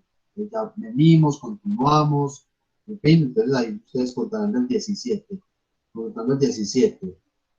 Hasta el 21 de marzo tendríamos ahí 4 o 5 clases. Dejamos 21 de abril porque ese 21 de abril de pronto habrá alguna exposición faltante o bueno, pero no hay ningún problema, esto es manejable. Total es que empecemos el 17 de marzo. Muy bien, muchachos, primer foro de discusión. ¿Cuándo lo hacemos? Teniendo en cuenta que dejamos un espacio de 8 días. Miren calendario, por favor.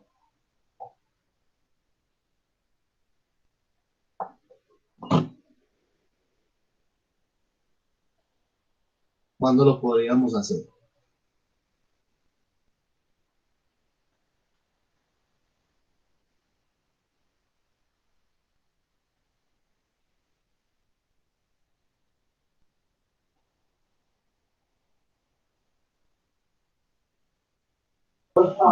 Las exposiciones me imagino que van a ser grupales. Sí, claro, ¿qué dicen? Exposiciones grupales. ¿Y más o menos cuántos somos? Somos casi 30. Podríamos conformar grupos de 3, 4 personas. O sea, dentro de 8 días terminamos de organizar bien los grupos, para yo traerles un listado de los temas.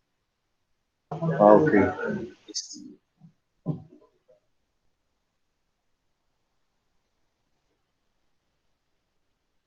No, pues imagino que habrá que hacer el cálculo, ¿cierto? Para pillar cuándo es que culminamos con las exposiciones grupales. Por eso, o sea, las exposiciones grupales las estaríamos terminando más o menos en este momento, en este periodo. Sin embargo, muchachos, ustedes pueden, no sé, aprovechar hasta la semana de Semana Santa, por ejemplo, si no van a pasear o van a estar en sus casas. Recuerden que es que el foro va a estar abierto 8 días. Ustedes se meten a Polivirtual, leen las preguntas. La sugerencia para eso es que primero se familiaricen con la pregunta, con el tópico que vamos a hablar, ¿cierto?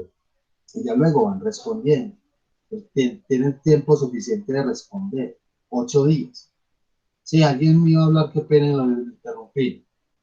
Sí, profe. Usted dijo que, o sea, que después de la clase después del 21 de abril es la donde abrimos el foro, ¿cierto? No estoy diciendo eso, estoy diciendo que la Semana Santa, que están en vacaciones, uno podría, de pronto podrían aprovechar esa Semana Santa, pues para hacerlo el foro, o no. Pues lo que yo estoy básicamente enfatizando es que el foro es un espacio que va a estar habilitado en Polivirtual 8 días. Ustedes en cualquier momento, en ese transcurso de 8 días, se meten, se ingresan y empiezan a responder. Entonces miremos calendario, ¿cuándo creen ustedes que pueden realizar este primer foro? Y vamos a estudiar, muchachos, el semestre va hasta el 27 de junio, para que recuerden. Importante sí esa fecha para que tengamos en cuenta acá la extensión de estos trabajos. ¿Qué dicen ustedes? No, pues sí, para después de Semana Santa me parece bien. Bueno, ¿qué día aproximadamente? ¿Qué día de hecho? Exactamente, más bien, no aproximadamente, exactamente qué día. Pues no sé, o sea, me parece bien la primera clase después de Semana Santa, o sea, miércoles. El 5 El de 7, mayo ¿no? creo que es. 7 a 14. 7 de abril, porque es que la Semana Santa es desde el 29 de marzo hasta el 2 de abril. Sí, no, me equivoqué, sí, es el 7 de abril. Entonces sería de 7 al 14. 7 al Sí, yo 14. diría también que esa fecha apenas es. Perfecto. ¿Qué dice el resto? Sí, profe, Sí, está bien. profe. A mí me parece bien. Listo, muchachos, muy bien. Creo que la mayoría estamos de acuerdo. Bueno, muchachos, el cuestionario, recuerden, 12, 15 preguntas relacionadas con lo que trabajamos en las exposiciones y lo que hemos hablado. Tienen un intento, tienen 3 intentos. Son premisas de qué tipo, selección múltiple con única respuesta, A, B, C, D o verdadero o falso. No son corchadoras, simplemente es de comprender y poner muy buena atención a lo que conversemos acá. Y de hecho tendrían el material de consulta que todos ustedes van a generar a partir de acá. Y que no es que tenga que hacer el segundo intento ahí mismo, no. Ustedes creo que pueden hacer el intento después. O sea, se puede configurar para que, por ejemplo, hoy hagan el primer intento y mañana el segundo. O hoy, en este momento, el primer intento y ahorita más tarde el otro.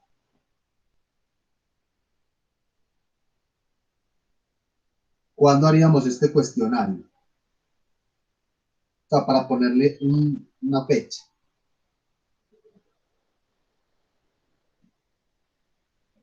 Profe, yo diría que se podría hacer el 5 de mayo, creo que cae, para dejar como 8 días después de que se terminaron las exposiciones, repasar las que se hicieron comenzando, pues, si los compañeros les parece.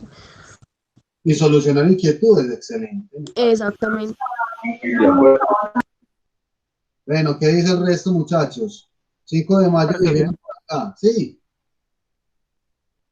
Sí, necesito saber si sí o no, no, sí, sí. Por aquí. Sí, de una. Sí. Bueno, muy bien, muchachos. 5 de mayo. 5 de mayo. Muy bien. Nos quedan faltando el foro, el segundo foro, el último de discusión. Y este último. Muchachos, sugerencia. Este último lo podemos dejar, pues, obviamente, para finalizando el semestre. O sea, ya para junio. Para que tengan en cuenta. Pero bueno, este foro, ¿cuándo lo podríamos hacer?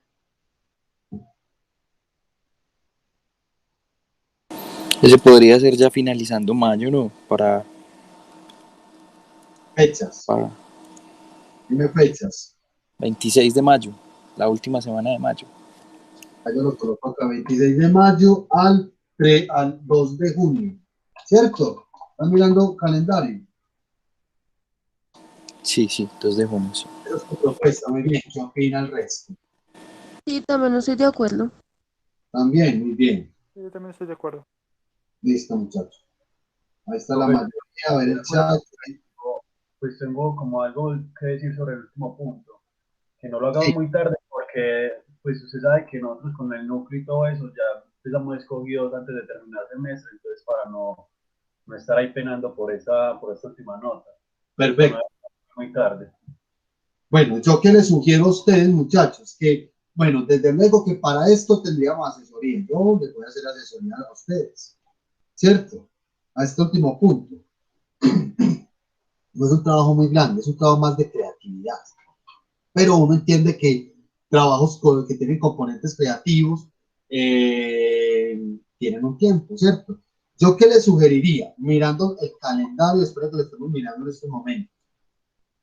Si el segundo foro va del 26 al 2 de junio, yo pienso que podríamos trabajar, muchachos, en asesoría, en asesoría el 9 de junio, pero entregar el trabajo entre el 16 y 23. Es que el 23 es la última semana. El 23 es la última clase que tenemos. Antes de dejar como o más fácil dejar el 23 desde luego, la última clase. La entrega de este trabajo, muchachos. Pero empezar asesorías el 9 de junio. Sí, ¿Sí bueno. ¿Me entienden? Sí, yo creo que así está bien, profe. O sea, la fecha de entrega 23 de junio, ¿cierto?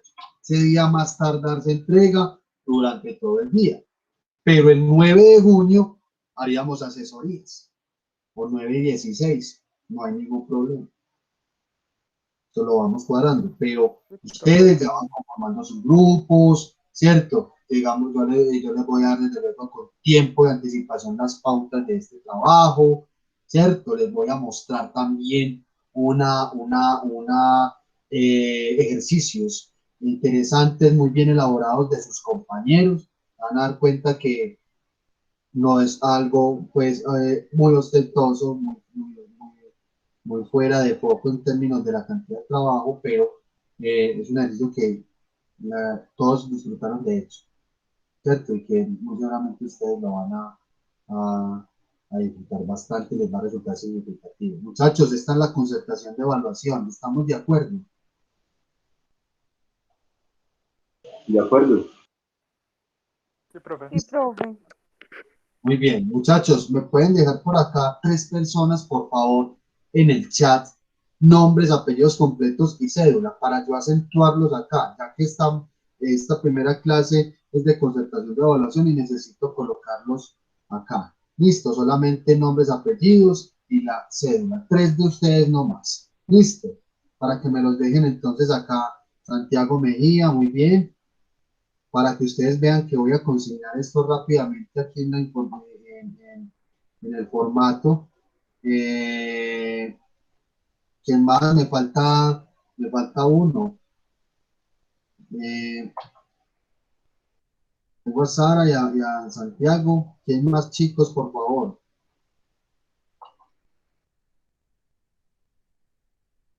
Listo, Mariana, muy bien. Ya vamos a terminar. Yo sé que nos extendimos un poquito y algunas clases, dependiendo cómo se desarrollen y lo motivado desde luego que estemos, nos extenderemos un poquito más. Muchachos, ya para acabar. Listo. Un momento, por favor. Me demoraré 2 minuticos más y ya nos vamos. Listo. Muy bien, aquí quedó entonces la concertación de evaluación elaborada. Compañeros, metodología de la clase, mucha participación, trato de mostrar mucho ejemplo, ¿cierto? Generar discusión activa. ¿Qué canales de comunicación vamos a tener, muchachos? Nos vamos a apoyar mucho en el correo para comunicarnos, ¿cierto? Me van a escribir alguna duda, inquietud. Tenemos un recurso, una carpeta en el Drive, listo, donde vamos a alojar la información que utilicemos en el curso. Aquí en esta carpeta la pueden ir explorando. Está la documentación del curso, la gran mayoría que vamos a utilizar. Aquí, en este archivo, está el link del canal de YouTube. Estas grabaciones, muchachos, habilito yo un canal en YouTube para alojar las grabaciones de las clases, para que las consulten. Listo. Esta este canal para que tengamos más tiempo, se nos muestra dentro de 8 días, pero es muy sencillo, simplemente le dan clic y buscan la clase, ya, ahí dice clase teoría de la comunicación, por ejemplo, 3 de marzo, o sea, la fecha de hoy, ¿cierto? Aquí está el link, ¿cierto? Y por último, acá en el programa del curso,